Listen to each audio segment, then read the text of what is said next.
I've even seen an AI being access to a private sandbox. This is something you wouldn't give access to some of your colleagues, your friends and family.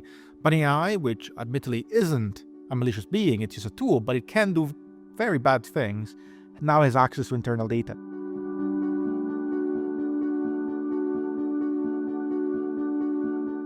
One of the big issues with this kind of models, the generative AI models, is that whilst we think they are creative, they're actually just finding patterns from data. They are converging on the average outcome and often creating some excellent results, but by no means do they have thought or reflection like a human does.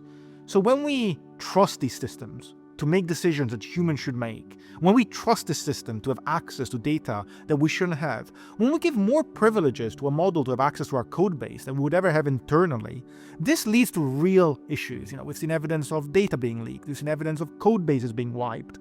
And this is not per se an inherent problem about AI. AI doesn't have agency, doesn't have thought. It's just a problem of how we're using it. And so one of the biggest issues we have right now with AI is trust.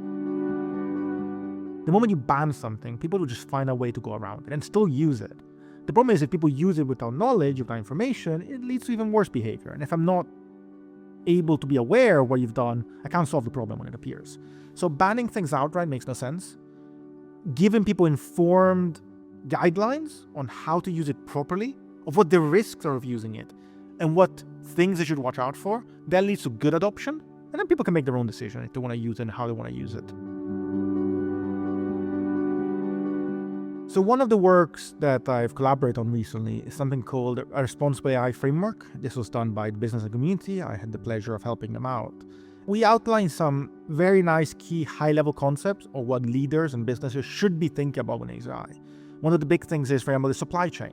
You might be very aware what your organization uses AI, but you have no idea what your downstream supplier is doing and if they're doing something ethically and if they're aware of it. So starting these conversations, making sure people are aware of these things is really important. So there's guidelines on how to train your staff, how to use AI, how to talk to your suppliers, how to query if the AI you're using is ethical. And most importantly, asking the right questions. The reaction about AI in business is very interesting to me. It's very twofold. There are some businesses I talk to that have embraced AI fully. They go, this is the best thing ever. And then there's the other businesses, maybe the businesses which are not super indicative of this is where AI should go. I think it stands to be a transformative technology, just like the internet. It could stand to be the same thing, and just like any transformative technology, it could lead to some amazing good.